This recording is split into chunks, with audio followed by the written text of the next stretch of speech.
सर्वे भद्राणि पश्यन्तु मा कश्चित् दुःखभाग् शान्ति शान्ति।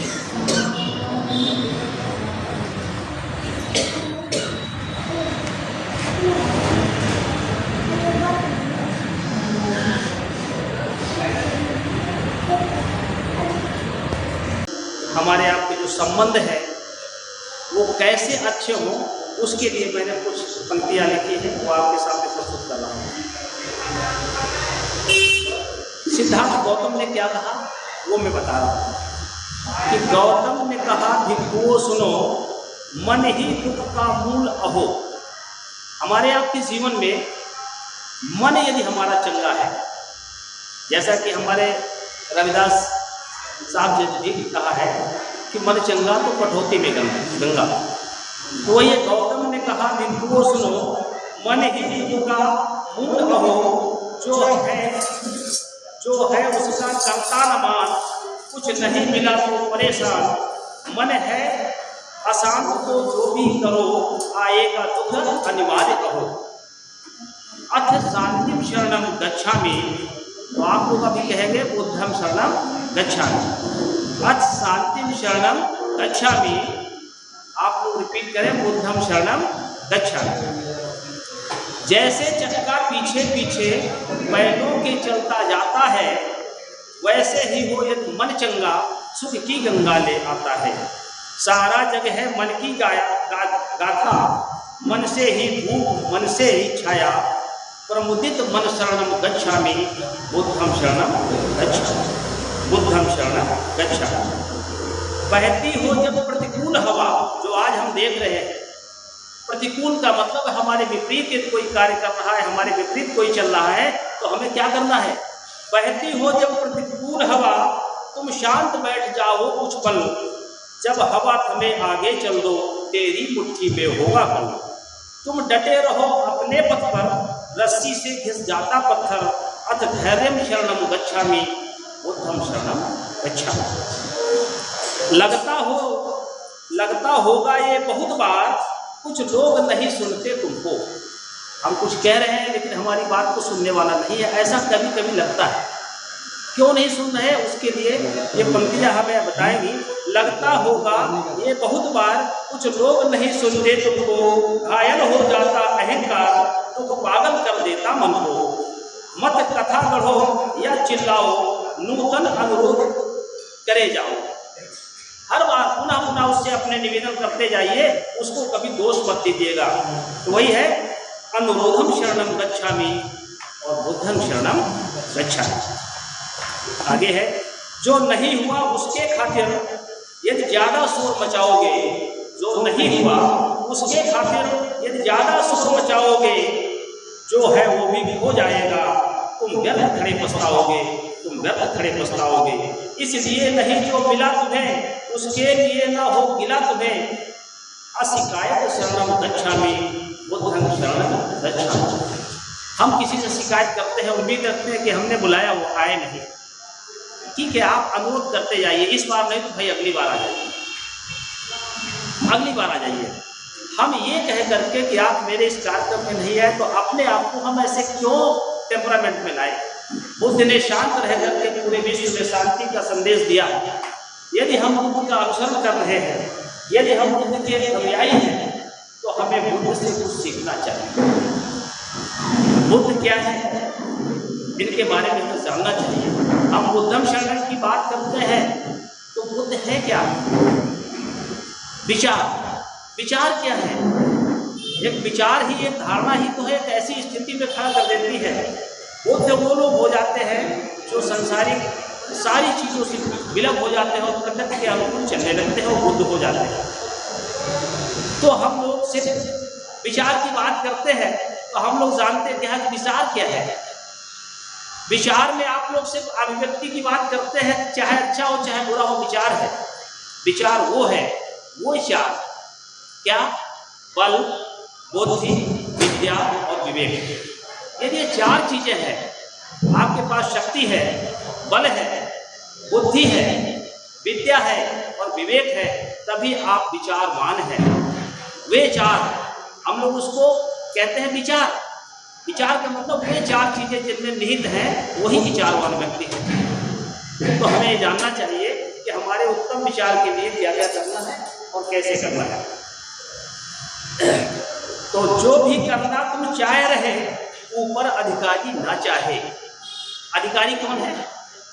जो हमें कमांड करता है, वो आपका मस्तिष्क भी है, आपका अधिकारी है। वो आपको बुरे काम में लगा देगा तो आपको काम करना होता है। आप काम करते हैं तो उसकी गति अधोगति हो जाती है, और जब हम अच्छे कार्य में लग जाते हैं तो हम उन्नति की ओर जाते हैं। तो कहते हैं जो भी करना तुम चाह रहे ऊपर अधिकारी ना चाहे, सोचो क्या जीवन की मंजिल, सोचो क्या अमृत की राहें। फूलों में व्यर्थ नहीं उलझो, किनारों पे आप मत बैठिए। फूलों में मत व्यर्थ नहीं उलझो, जीवन है प्रवाह मान समझो। अथ अमृतम शरणम गच्छामि, बुद्धं शरणं गच्छामि। कुछ करो मगर मत जिद करो। हम रिजिड नहीं होना है। रिजिड होकर के हम उस मार्ग में चलने में बाधक होंगे, उस मार्ग में नहीं चल पाएंगे। कुछ करो मगर मत जिद करो, दुनिया चलती ही रहती है। अंगद जैसा मत पाँव टेक, बाजी उल्टी पड़ सकती है। हमें लग रहा है कि यहाँ पर हम किसी के सामने, बुद्ध ने कभी युद्ध नहीं किया, उन्होंने सामने वाले का विचार ही बदल दिया। उन्होंने क्या किया? मौन रह करके जवाब दे दिया। हम लोग क्या है, किसी भी व्यक्ति को प्रतिक्रिया करके जवाब देना चाहते हैं, इसीलिए हम लोग जहाँ के तहाँ हैं, हम उसी जगह स्थिर हैं। तो कहते हैं अंगद जैसा मत पाँव टेक, बाजी उल्टी पड़ सकती है। कोई न जरूरी 10 कंधर खा जाएगा पथ में ठोकर। निर्दभ्यम शरणं गच्छामि, बुद्धं शरणं गच्छामि। तो इस छोटी सी अपने विचारों की अभिव्यक्ति के साथ मैं आप लोगों को आमंत्रित करूंगा। आप लोग आइए। जैसा कि मुझे एक जिम्मेदारी दी गई है कि आज मंच का संचालन आपके सम्मुख हम करेंगे, तो हम बार बार आप लोगों के सम्मुख आते रहेंगे और आप लोगों को भी आमंत्रित करते हैं।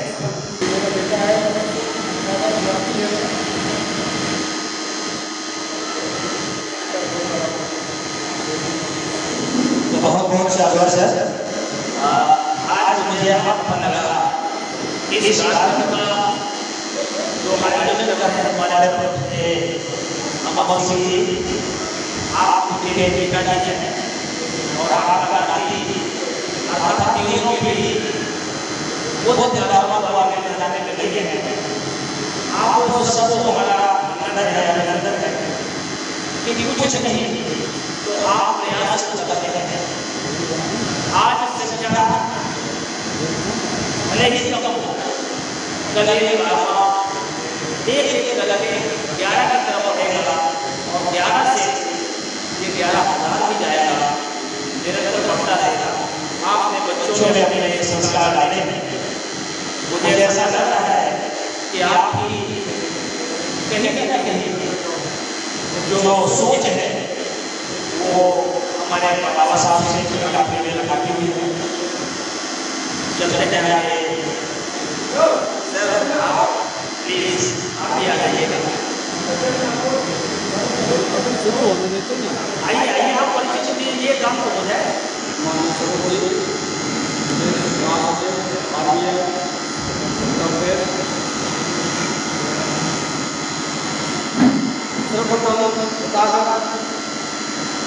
महात्मा गांधी के चरणों में नमन करते हुए तथा बाबा साहब को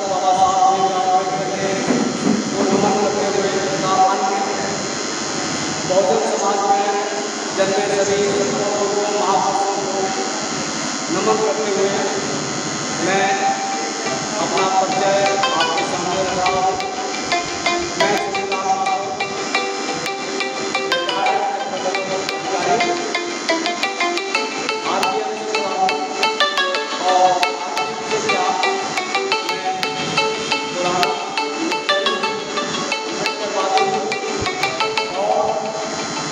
रजिस्ट्रार को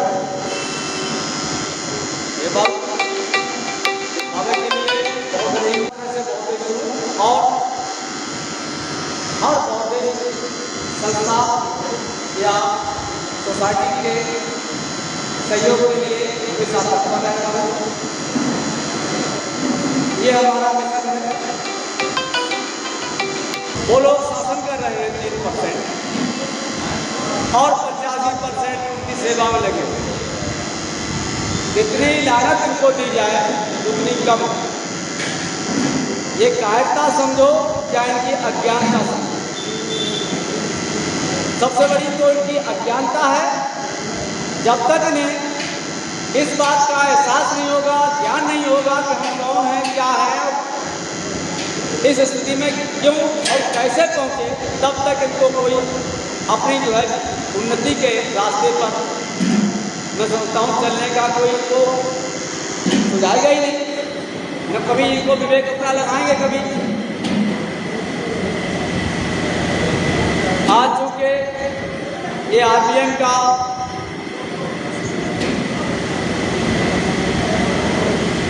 एक बहुत बड़ी मीटिंग होने को थी, ये कुछ अब नहीं कह सकते, खेद की बात है। कुछ कार्यकर्ताओं और पदाधिकारियों में आपसी बहस के कारण कुछ प्रोग्राम में बाधा आ रही है और अभी तक मैं समझता हूँ शायद ये सुचारू रूप से चालू नहीं हो पा रहा है। ये दुर्भाग्यपूर्ण है और हमें इस चीज़ से सबक लेना चाहिए सभी लोगों को। हम आपसी भेदभाव या किसी चीज़ में बहस में न फंस करके हमें केवल अपने मिशन पर काम करना चाहिए, न कि आपसी लड़ाई में उलझे रहना चाहिए। इसी के कारण इसी वजह से हम लोग पिछड़े हुए हैं और आगे भी लगता है ऐसा ही रहा तो हम पिछड़े रहेंगे और वो दिन दूर नहीं जब हम गुलाम बन जाएंगे। हमेशा से हजारों साल से गुलामी कर रहे हैं, फिर गुलामी की तरफ जा रहे हैं। हम अपनी एकता को खंडित कर रहे हैं, जो कि नहीं होना चाहिए। जिससे अपना सब कुछ मानते हैं, वही हमारे बर्बादी का कारण है। हमारे दिमाग में हजारों साल से यह सोच बढ़ती आ गया कि धर्म ही सब कुछ है। मैं बहुत ही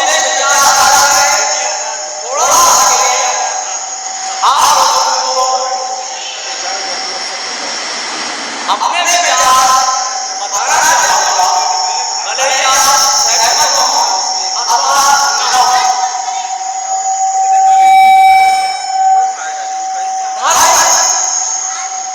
कोई ऐसी चीज नहीं है जो हमें जिंदा रखने या हमें मारने में कोई बड़ी भूमिका निभाती या हमारे जीवन में उसका कोई इतना बड़ा महत्व हो कि उसके बिना हम रह नहीं सकते। जिस तरह से पानी के बिना हम नहीं रह सकते, पानी की बहुत बड़ी भूमिका है जीवन में। पानी के बिना हम नहीं रह सकते, भोजन के बिना हम नहीं रह सकते, वो तो समझ में आता। लेकिन धर्म के बिना हम जिंदा नहीं रह सकते, ये विचार करने की बात। क्या बिना धर्म के हम जिंदा नहीं रह सकते? बिल्कुल रह सकते हैं और जिस तरह से जी रहे हैं इससे और अच्छी तरह से जिंदा रह सकते हैं और इससे अच्छा विकास भी कर सकते हैं और इससे अच्छी स्थिति में रह सकते हैं। इससे अच्छा ही हम राष्ट्रभक्त भी बन सकते हैं, देश प्रेमी भी सबसे बड़े हो सकते हैं और हम एक बहुत अच्छे राष्ट्र का निर्माण भी कर सकते हैं बिना धर्म के। एक पुरानी कहावत है, लोग बार बार दोहराते हैं बच्चों से कि मजहब नहीं सिखाता, आपस में पैदा करता है। मैं तो कहता हूँ इससे बड़ी दुनिया की कोई दूसरी झूठ चीज नहीं है। सबसे बड़ा झूठ कि मजहब नहीं सिखाता, आपस में पैदा करता है। मैं लोगों से पूछना चाहता हूँ ये कहने वालों से कि ये लड़ाइयाँ अब तक जो विश्व में हुई हैं, लाखों नरसंहार हुआ है, कत्लेआम आज भी हो रहे हैं, नरसंहार आज भी हो रहे हैं, धर्म के नाम पर ही तो हो रहे हैं। क्या विज्ञान के लिए कभी लड़ाई नहीं किसी से? विज्ञान के लिए कोई लड़ाई नहीं हुई। जो लोग वैज्ञानिक सोच के हैं, धर्म से हटकर जो सोचते हैं या सब धर्म संभाव की बात करते हैं, वह उन धार्मिक लोगों से लाख गुना अच्छे हैं जो धर्म का चोला पहन करके आए दिन सांप्रदायिकता और हिंसा की बात करते हैं। और जिनके ठेकेदार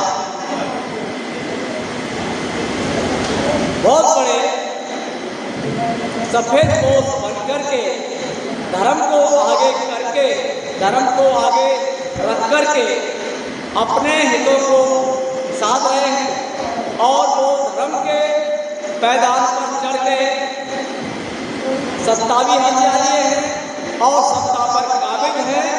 और जो लोग सच्चे धर्मी हैं, कायदे में देखा जाए तो सर्वधर्म समभाव की बात करते हैं या समानता, समता और बंधुत्व की बात करते हैं और जो शांति से अमन चैन की बात करते हैं देश में, उन लोगों पर शासन कर रहे हैं और वह लोगों को प्रताड़ित कर रहे हैं, गुलाम बनाए हुए हैं। और बड़े अफसोस की बात है, जो बहुसंख्यक है वो गुलाम बना हुआ है और जिन्हें कायदे में अल्पसंख्यक होना चाहिए था, वह हम बहुसंख्यक का दर्जा प्राप्त करके शासन कर रहे हैं। ये सब किसकी कमी है? हम लोगों की। हमारी कुछ सोच की कमी है, जिसमें हमें ये सिखाया कि धर्म ही सबसे बड़ी चीज। सरासर झूठ है। धर्म आदमी के व्यक्तित्व के लिए, उसके विकास के लिए, उसकी उन्नति के लिए, उसके चारित्रिक विकास या शैक्षिक विकास या आर्थिक विकास, किसी भी दशा में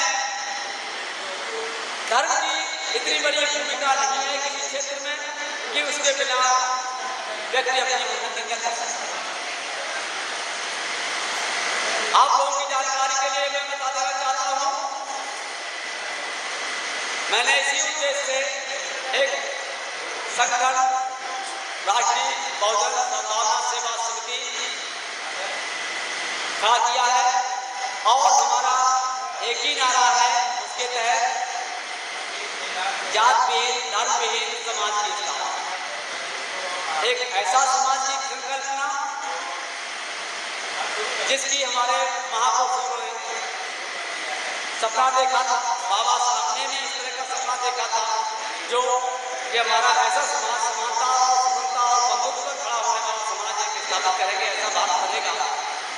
ऐसे भारत की संकल्पना को साकार करने के लिए उद्देश्य से हमने उस संगठन को बनाया है और हमारा उसमें यही उद्देश्य है कि उसमें न कोई धर्म होगा, न कोई जाति होगी, अगर होगी तो केवल एक धर्म होगा, एक जाति होगी, वह होगी भारतीय और भारतीयता। धर्म होगा इंसानियत यानी मानवता, मानव धर्म। भारत में एक ही धर्म होगा, मानव धर्म, और एक ही जाति होगी, भारतीयता, यानी हम सब भारतीय लिखेंगे और सारे टाइटल जो भी जातवादी धर्मवादी टाइटल्स हैं वो हटाएंगे। हम इसकी आगे संगठन को मजबूत करने के बाद इस तरह की मांग बनाएंगे, दबाव बनाएंगे सरकार पर कि देश से धर्म जाति का जो भी भेदभाव या सारी चीजें हैं खत्म करने के लिए कदम उठाए। देश का जितना मैं कहता हूं बिना धर्म और जाति ने किया है, धर्म जाति से बड़ा देश की उन्नति के लिए और कोई बाधक चीज नहीं है। हमारे देश की आबादी 140 करोड़, यहाँ जनसंख्या में इतना बड़ा देश है, इतना मानव शक्ति हमारे पास है, उसके बाद भी हमारा देश विश्व की तुलना में पीछे क्यों है? विकास में पीछे क्यों है? अमेरिका क्यों आगे? हमारे उत्तर प्रदेश से भी कम जनसंख्या रखने वाला जापान एक विकसित देश क्यों है? और हमारी इतनी बड़ी जनसंख्या होते हुए भी हम पीछे क्यों हैं? उसके पीछे एक ही कारण है कि वहाँ जातियां और धर्म तमाम नहीं है। यहाँ पर तमाम धर्म, तमाम संप्रदाय, तमाम जातियां हैं और लोग देश के लिए जो सोच करके यहाँ दिन रात अपने धर्म और जाति के उत्थान के लिए काम करते हैं और उसी में दुनामिनी में लगे रहते हैं। एक धर्म वाला कहता है कि धर्म वालों को इनकी बिल्कुल जो है इनके देश से निकाल दो, इनका विनाश कर दो। दूसरी जाति पर हावी होने की बात करती है। हम केवल जाति और धर्म में उलझा करके देश को इतना दर्द में ले जा रहे हैं और ले गए हैं कि इसे अब उभरने में सदियों लगा। हमारा मकसद ये नहीं है कि हम लोग को अधार्मिक बनाएं। महात्मा बुद्ध का धर्म, उनका धर्म, उनके धर्म को हम लोगों ने धर्म नाम दे दिया। धर्म नहीं है, वो धम्म है। धम्म का मतलब ये नहीं है कि हमारा कोई अनुयायी नहीं है या हमारे विचारों से जैसे मेल नहीं खाते हैं तो हम उसको अलग कर दें या उसके खिलाफ षड्यंत्र करें। ये नहीं सिखाया है महात्मा। जबकि अन्य सभी धर्मों में इस तरह के उनके धर्म ग्रंथों में व्यवस्था की गई है कि जो तुम्हारे धर्म का नहीं है वो काफिर है या वो मिला के धर्म विरोधी है या नास्तिक है या कुछ है, उसको उसके खिलाफ षड्यंत्र करिए, उसको निकालिए देश से, कुछ करिए उसके खिलाफ षड्यंत्र। ये सब बौद्ध धर्म में नहीं है। बौद्ध धर्म में इसका कोई स्थान नहीं है। हमारे धर्म को मानता है या नहीं मानता है तब भी वो हमारा भाई है। हम उससे प्रेम, करुणा और अहिंसा की बात करें और समानता, सत्ता और बंधुत्व की सभी से साथ मिलकर के सौहार्द से हम रहने की बात है। बौद्ध धर्म सभी को मौका देता है और सभी को साथ लेकर चलने की बात है। बौद्ध धर्म में कहीं भी हिंसा का कोई काला नहीं, जैसा कि अन्य धर्मों में है। हम क्योंकि वह वैज्ञानिक धर्म है, हम बौद्ध धर्म को धर्म न मान करके एक वैज्ञानिक धर्म मानते हैं। तथागत धर्मों से उसकी सोच बिल्कुल अलग है और बहुत ही ऊपर है। विश्व के तमाम तथाकथित धर्म केवल अपनी किताबों में लिखी हुई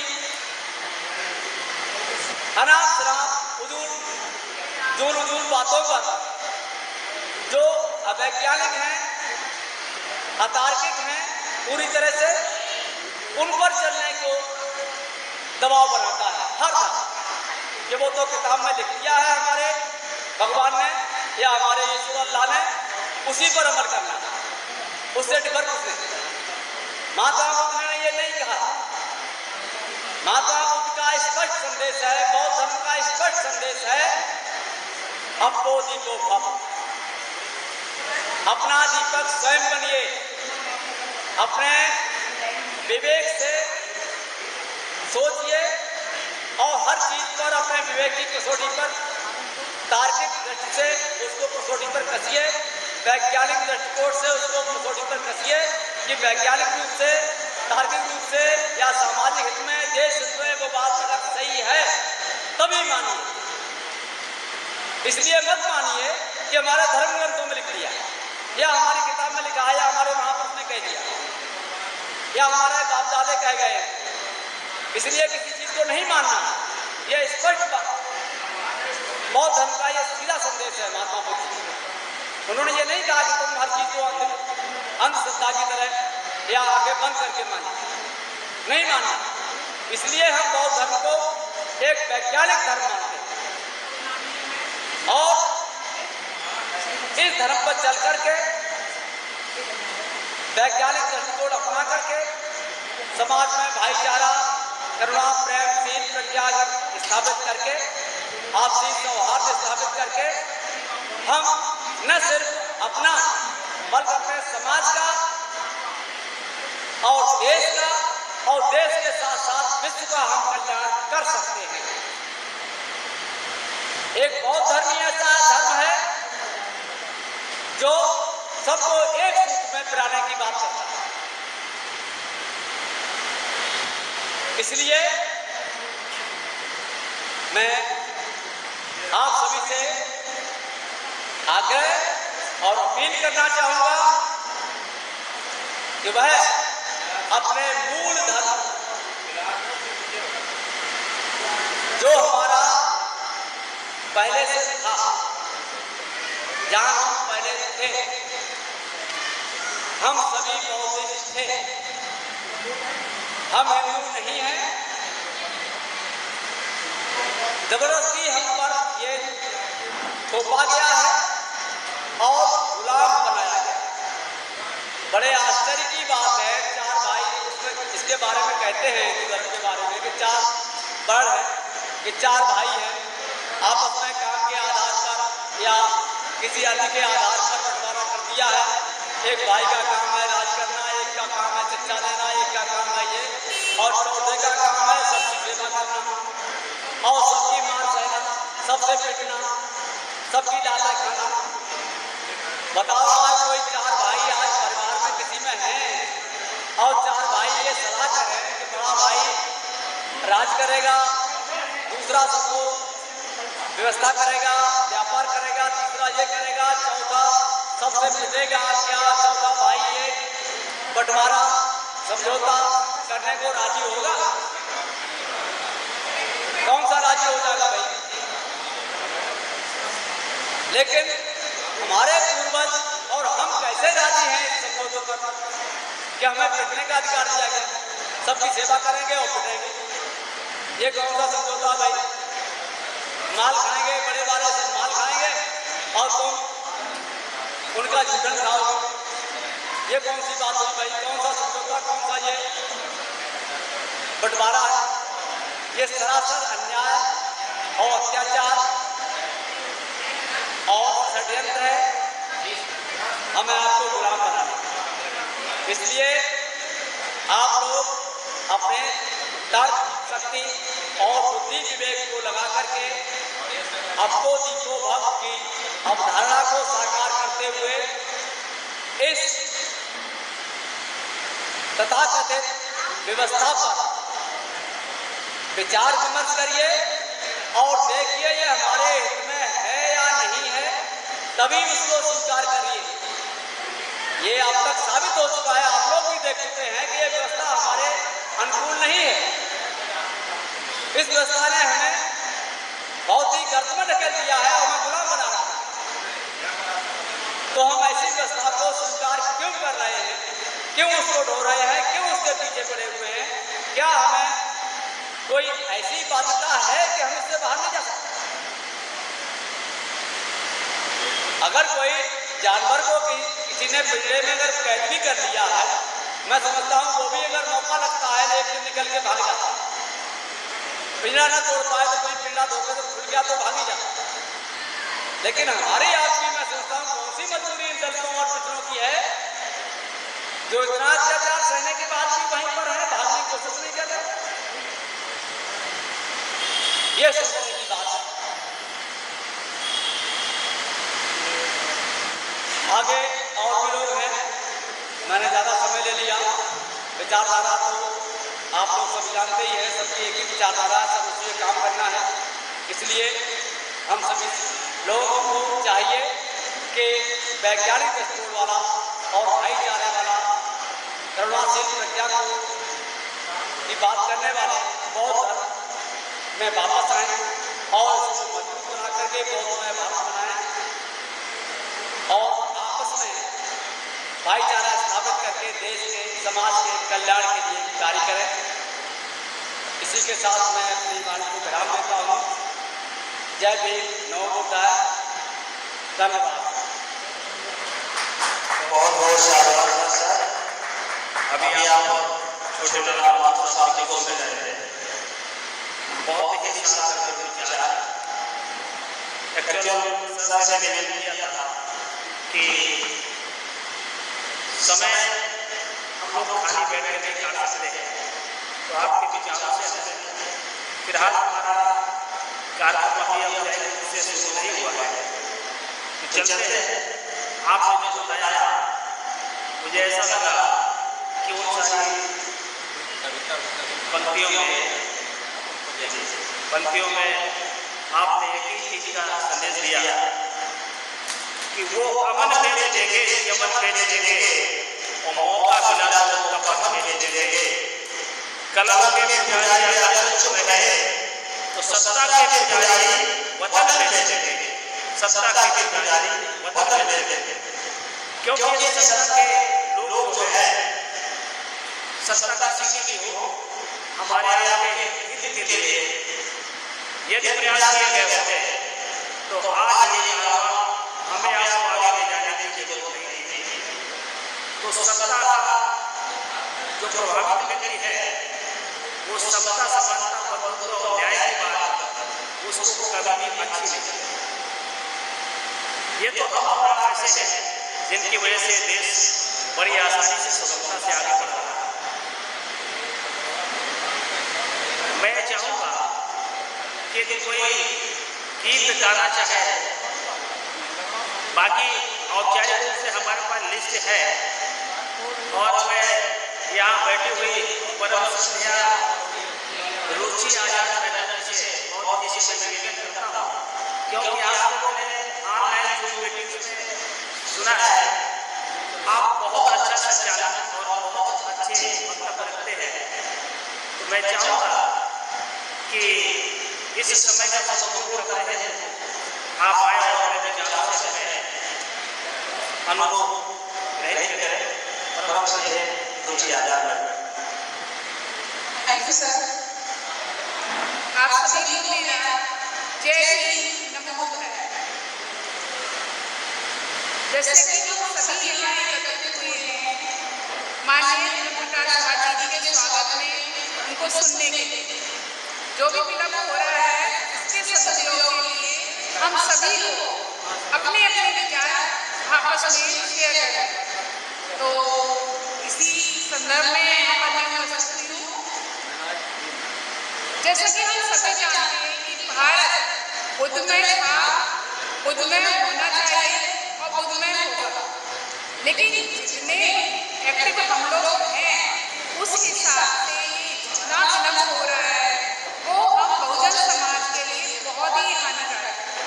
हम सभी अंधकार में हैं और इस अंधकार को मिटाने के लिए हमें जागरूक होना होगा।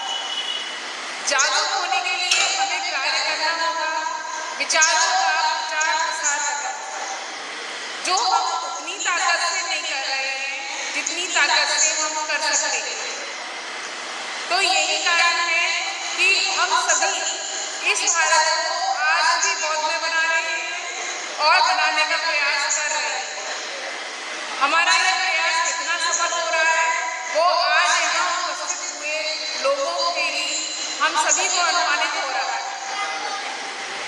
हम बरेली में इतने लोग हैं जो बुद्ध धर्म को मानते हैं, लेकिन आज हम कितनी गर्मी और कितना अपने संघर्ष को मानते हुए यहाँ उपस्थित हैं ये आप सभी जान रहे हैं, देख रहे हैं। तो इसके लिए I do, you do, then we do, हमें और आपको कुछ ना कुछ करना पड़ेगा, तभी ये हम बनेगा। और हम बनाने के लिए हमें बहुत प्रयास करना पड़ेगा। हम सिर्फ नारा लगा सकते हैं कि जंग लड़ो बेईमानों से, निकलो बाहर मकानों से, लेकिन हम लोग मकानों से निकल नहीं पाते। इसके लिए हमें समझाना पड़ेगा, हमें इतना प्रेरित करना पड़ेगा, उन्हें इतना इंस्पायर करना पड़ेगा कि लोग अपनी सुख सुविधाओं को छोड़कर कुछ समय इस बौद्ध धर्म को, इस भारत को बौद्ध में बनाने के लिए दें। इस प्रयास के लिए हमें कुछ नए नए उपाय निकालने पड़ेंगे। और हमें उन लोगों को एक तर्क के बल पर समझाना पड़ेगा कि इस भारत को बौद्धमय बनाने में ही हम सबकी भलाई है और किसी धर्म को अपनाने में नहीं।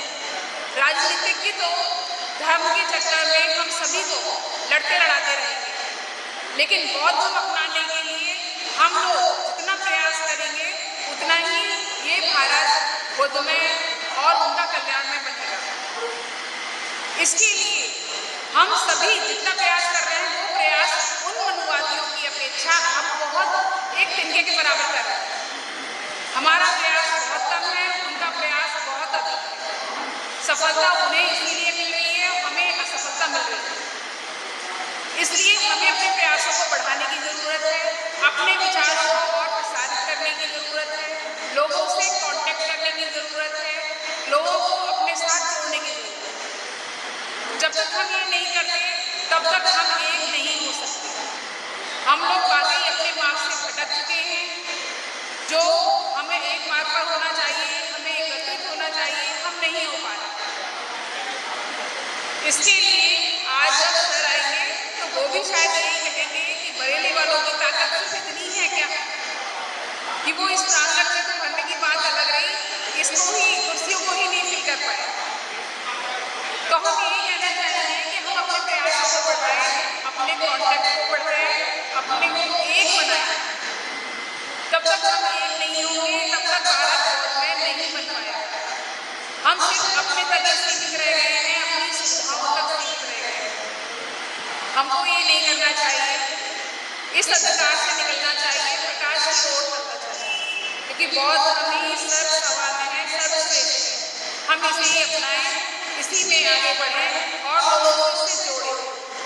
इसी के साथ मैं अपने बाणी को जारी रखना चाहूँगी। जय भीम, नमो बुद्धाय। बहुत बहुत शाबाश। वास्तव में बात में बैठे सभी लोगों ने जानने कर दिया और एक निवेदन है कि आप सभी लोग भले ही कम हैं, यदि आगे आ जाए तो बहुत अच्छा होगा, क्योंकि वहाँ पर कूलर ऐसे आप सभी लोग आगे भी सीटें फिल करते हैं और अच्छा है। आप लोग आगे आ जाए, आप लोग आगे सर आप लोग भी प्लीज आगे आ जाए। तो जैसा कि रुचि आजाद कहा तो बरेली वालों को बताइए, हतोत्साहित होने की जरूरत नहीं है। कहते हैं होके मायूस शाम से ढलते रहिए, होके मायूस शाम से ढलते रहिए, जिंदगी भोर है सूरज की तरह निकलते रहिए। एक ही पाँव पर ठहरेंगे तो थक जाएंगे, एक ही पाँव पर ठहरेंगे तो थक जाएंगे। धीरे धीरे ही सही राह चलते रहिए, राह चलते रहिए। भले ही कम लोग हैं, ठहरना नहीं, हतोत्साहित नहीं होता। संगठन का मतलब है एक और एक मिलकर 11 होना, और करना भी हम एक और एक को कह सकते हैं, क्योंकि कैसे 11 होते हैं। जो मेरी सोच है, आपके पास 5 विचार हैं, 5 खूबियां हैं, और मेरे पास भी ये 5 है। तो मुझे ऐसा लगता है कि आपके विचार हमारे पास आदान प्रदान हो जाए तो मेरे पास भी 10 विचार हो जाए, और उस 10 में से जो कंक्लूजन निकलेगा वो 11वां हो जाएगा। तो 2 लोगों के मिलने से हम 11 हो सकते हैं, लेकिन अंक गणित में कहा जाता है कि 1 और 1 मिलकर 2 ही हो, लेकिन संगठन में 1 से 11 हो जाता है। तो हम ज़्यादा कुछ न कहते हुए आगे हम अपनी इस वार्ता को बढ़ाते हैं, क्योंकि यदि जो रास्ते के लोग हैं उनका इंतजार कर रहे हैं, क्योंकि हम औपचारिक रूप से कुछ शुरू करेंगे तो ये हम अनौपचारिक रूप से हम एक दूसरे का समय व्यतीत कर रहे हैं और विचारों को आदान प्रदान, क्योंकि बहुत सारे लोग छूट जाते हैं जिनके विचार साझा नहीं हो पाते। यदि स्वेच्छा से कोई भी उपासक या उपासिका आएगा तो मुझे बहुत हर्ष होगा, क्योंकि बुलाने पे आने में कहीं ना कहीं ऐसा लगता है कि उनकी अनिच्छा है। लेकिन बिना बुलाए कोई कहते कि मुझे भी कुछ कहना है, तो मुझे बहुत हर्ष होगा कि आप हमारे कार्यों में शामिल होकर इस कार्यों को आगे ले जाने के लिए तैयार हैं। तो कोई ऐसा हिम्मत करके सामने आएगा। यदि हम बुलाएंगे तब भी आना है, नहीं बुलाएंगे यदि आप अपने आप कह देंगे तो मुझे लगेगा कि चलिए कोई तो ऐसा है जो हम लोगों के साथ कदम से कदम मिलाने के लिए तैयार है। बाकी कोई गीत गाना चाह रहा है, गीत गा सकते हैं, और यदि कोई नहीं तो बाकी तो आप लोगों के समय को पास करने के लिए हम आपके बीच में हैं नहीं। तो मैं उम्मीद करता हूँ कि आप लोगों में से कोई चलिए बाबा साहब के लिए मुझे प्रेरक वो लिखा है वो मैं साझा करता हूँ, और इनके बाद कोई ना कोई हाथ उठा के मुझे जरूर बता देगा कि मेरा नंबर दिया। कहते हैं कोशिश तो कर हल मिलेगा, कोशिश तो कर हल मिलेगा, और आज नहीं तो कल मिलेगा। भीम की तरह प्रतिज्ञा तो कर, मरुस्थल से भी जल मिलेगा, मरुस्थल से भी जल मिलेगा। बाबा साहब ने प्रतिज्ञा किया था कि मैं भले ही किसी धर्म में पैदा हो गया, लेकिन मैं इस धर्म में मरने वाला नहीं हूँ। और उन्होंने जब कहा था 1935 में शायद कहा था, और जब वो मरे थे तो मरने से कुछ दिन पहले उन्होंने अपना धर्म परित्याग कर दिया था, और ये कहा था ये मेरी बस में है कि मैं इस धर्म में नहीं हूँ। तो उन्होंने प्रतिज्ञा की कि तब ऐसा करना है, तो हमें आपको भी इसी तरह से कुछ करना चाहिए। मेहनत कर पौधों को पानी दे, ये पौधे हैं, जितने भी लोग हैं एक एक बीज है, और ये बीज जब अंकुरित हो जाएगा तो पेड़ बन जाएगा। आज कुछ लोग समझदार होते हैं तो यहाँ बैठे हैं तो छोटे पौधे हैं। मेहनत कर पौधों को पानी दे, बंजर जमीन से भी फल निकलेगा, ताकत जुटा हिम्मत को आग दे, और औलाद का भी फल निकलेगा। आज नहीं तो निश्चय कल निकलेगा। जिंदा रख दिलों को, जिंदा रख दिलों में उम्मीदों को, समंदर से भी अमृत निकलेगा। और कोशिश जारी रख कुछ कर गुजरने की, जो आज है थमा थमा कल वो चल निकलेगा, कल वो चल निकलेगा। जो हम लोग देख रहे हैं कि आज यहाँ स्थिरता सी दिख रही है, लोग कम है, लेकिन इन्हीं में से ऐसे हीरे निकलेंगे जो एक दिन बरेली का नाम रोशन करेंगे, और वो कहीं ना कहीं स्टार के रूप में दिखाई देंगे कि हम लोगों ने यहाँ पर क्या किया है। जब यहाँ कोई नहीं था तो अकेला ही मैं चला था। एक कहावत है, जिसको इस धर्म से प्यार हो गया बहुत कठिन है, कैसे सच्चाई का जो धर्म है उसको हर आदमी स्वीकारता है। कहा गया है कि यह प्रेम पथ ऐसा ही है, इसमें सब कोई चल न सके। यह प्रेम पथ ऐसा ही है, इसमें सब कोई चल न सके। कुछ चले थके फिसले, कुछ आगे चले संभल न सके। यह प्रेम पथ ऐसा ही है, इसमें सब कोई चल न सके। आप देखिएगा इस कारवा को आगे ले जाने में बहुत से लोग आएंगे, लेकिन अंतिम लक्ष्य तक पहुंचाने के लिए बहुत कम रह जाएंगे कि शुरू से चले हो और अंत तक रहे। कुछ को लगता है कि कुछ अच्छा नहीं हो रहा है, मेरा सम्मान नहीं बढ़ रहा है। कभी भी किसी संगठन में काम करने का मतलब होता है कि आप उस संगठन की सबसे नीचे वाली टीम है। यदि ऐसा मान रहे हैं तो आप संगठन चला रहे हैं। ये इमारत है, इस इमारत का सबसे महत्वपूर्ण पत्थर कौन सा है, ईंट कौन सी है जो जमीन में सबसे पहले रखी गई है, और उस ईंट के ऊपर ये बिल्डिंग खड़ी है। हम इस बिल्डिंग की बहुत ही तारीफ करेंगे, लेकिन जिसने सारा बोर्ड ले रखा है उसके बारे में कोई नहीं सोच सकता। ठीक उसी तरह से जो कार्यकर्ता कभी पद, प्रतिष्ठा, मान, सम्मान इन चीज़ों से ग्रसित नहीं होता है, वही निश्चित रूप से कारवा को आगे ले जाएगा, वही सच्चा सिपाही। मैं देख रहा हूँ हमारे बीच में परम आदरणीय प्रेम नारायण साहब बैठे हैं, प्रदेश के सह संयोजक हैं परम आदरणीय रुद्रेश निगम जी बैठे हैं, वो प्रदेश का संयोजन कर रहे हैं। लेकिन यहाँ पर बड़ी हुई कुर्सियों की जो साफ सफाई करने का काम है, इतनी दूर से यहाँ पर आकर के आप लोगों से पहले यहाँ के महिला प्रावधान बैठे हैं। मुझे लगता है ऐसे ही कार्यकर्ताओं की जरूरत है। हम अपने घरों बरेली से अपने घरों में आसपास में रहते हैं, वहां से नहीं निकलते। ऐसा तो नहीं है कि यहाँ पर आकर किसी के मान सम्मान का ख्याल रखा जाए। ऐसा तो नहीं है कि यहाँ पर आपको पानी के लिए कहीं बाहर जाना पड़े, हम लोग पानी नहीं पिला सकते हैं। लेकिन कुछ न कुछ ऐसा है कि जब हम मूल्यवान चीज मिलती है तो हम आके बंद कर लेते हैं कि मुझे ये नहीं चाहिए, और फिर हम अपने मुकद्दर को दोष देते हैं कि हमें कुछ मिला ही नहीं, मेरे हिस्से में कुछ था ही नहीं। तो मैं इंतजार कर रहा था कि उन लोगों में से कौन ऐसे व्यक्ति हैं, आप लोगों में से कौन सा ऐसा हीरा है जो ये कह दे कि भाई मुझे भी कुछ समय दो।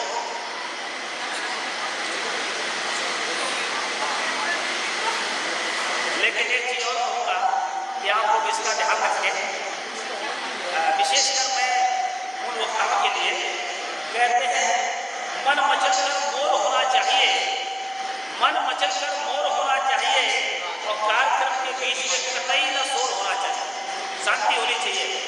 मन मचल कर मोर होना चाहिए, कार्यक्रम के बीच में शोर होना चाहिए। कलाकार को उड़ने लगेंगे बच्चों पर, कलाकार को उड़ने लगेंगे बच्चों पर, आपकी तालियों में जोर होना चाहिए, आपकी तालियों में जोर होना चाहिए। और यदि अभी भी समझ में नहीं आया तो मुझे ऐसा लगता है कि हमारा आवाज आपके कान में नहीं चाहिए। चलते हैं, अभी इंतजार कर रहा हूँ कोई ऐसा व्यक्ति है, शायद मेरे आवाज का पहुंच रही हो।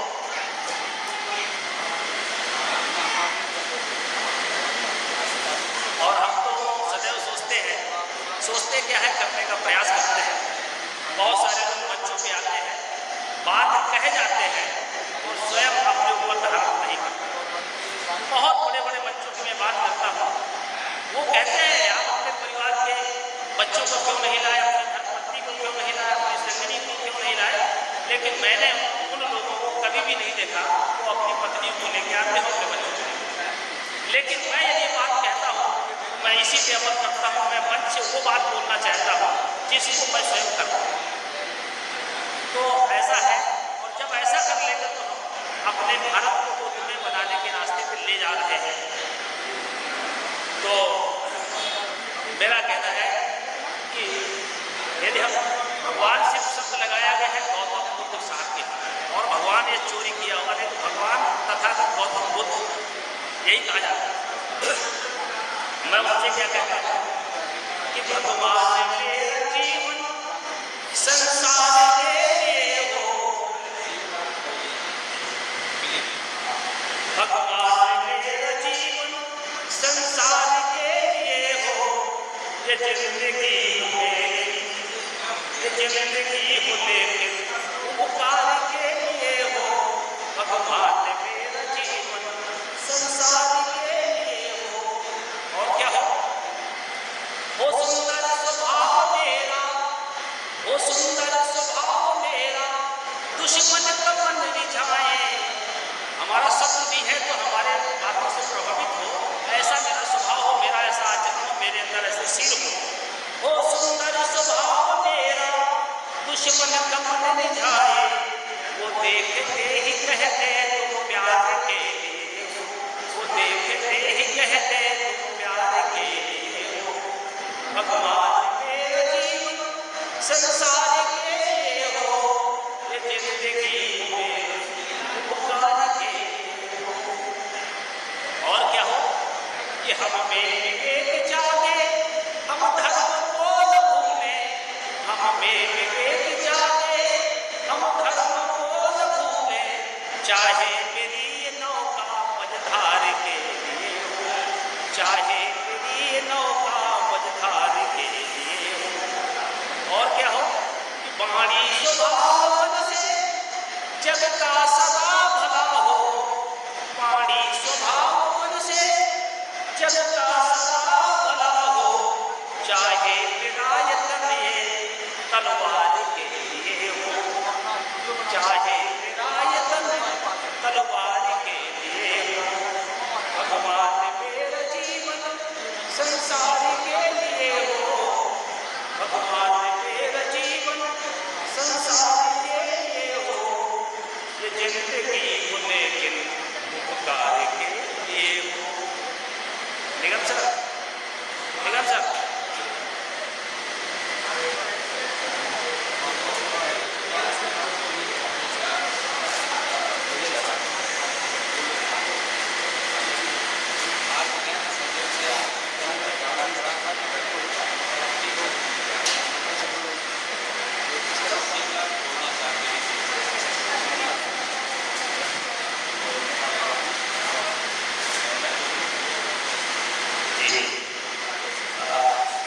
हमारे बीच माननीय शिवलाल मोदी जी, शिवलाल मोदी जी आज हैं। मैं निवेदन करूँगा कि माननीय मंच पर आए और अपने विचारों से हमें परम आदरणीय शिवलाल मोदी जी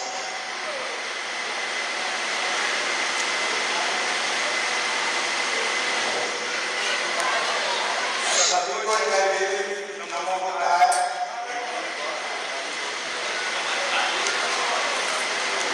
मैं शिवलाल मोदी पीडीपी से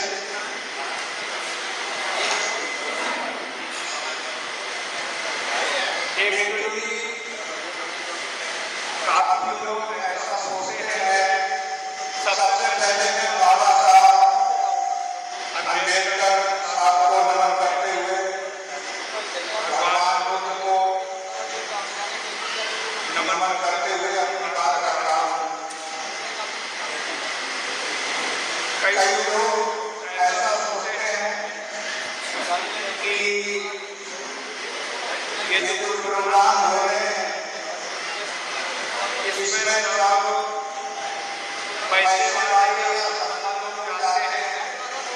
कई बार गरीब लोग ऐसा सोचते हैं कि हमारे पास है, लेकिन हम सब लोग गरीब लोग हैं और हमें इसको लाना चाहिए, क्योंकि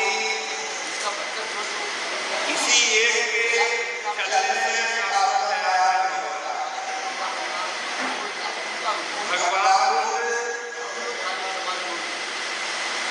ने कहा था कि जो दलित पिछड़े हैं वे पहले मौजूद ही थे, क्योंकि भगवान बुद्ध की किताबों से उनके उपदेश से ऐसे संकेत मिलते हैं और पूरे मानवता के इतिहास में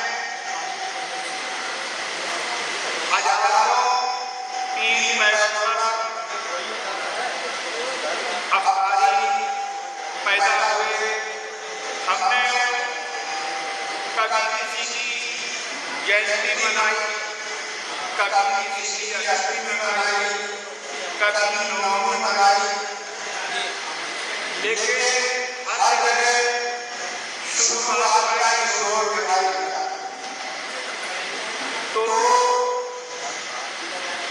हमने कभी सोची चेतना को जगाकर ऐसा नहीं सोचा कि भगवान बुद्ध के नाम के आगे जयंती शब्द क्यों छोड़ा गया।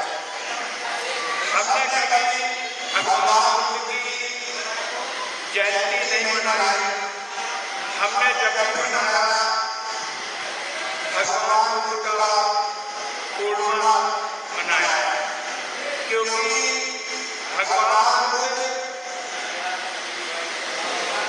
जन्म के पूर्ण हुए, इसलिए उनके नाम के आगे पूर्णिमा शब्द को जोड़ा गया। वो जैसे आए थे उसी तरह गए, इसलिए उन्हें तथागत कहा गया। हम सबका एक ही मकसद होना चाहिए कि हम बहुत हमको आगे बढ़ाएं और सभी लोग अपना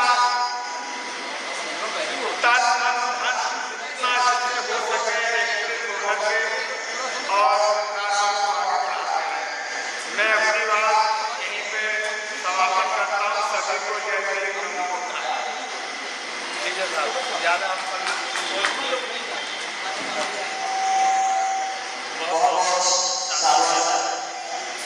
आपने कब समय से अपने सारी बात की और समय हो गया अब हम कार्यक्रम को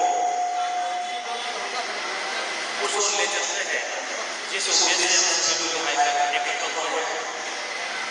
तो पुनः सभी लोगों का अभिनंदन है, वंदन है।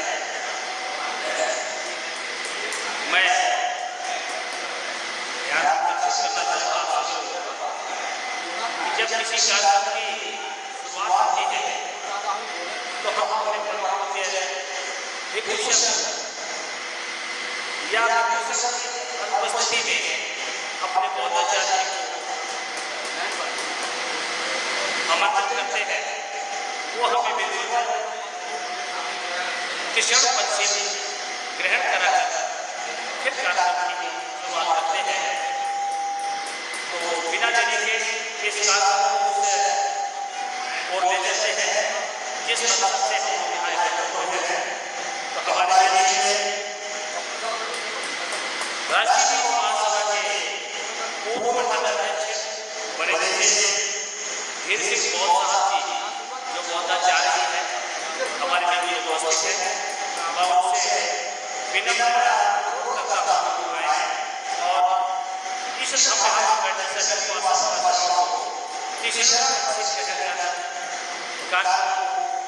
आगे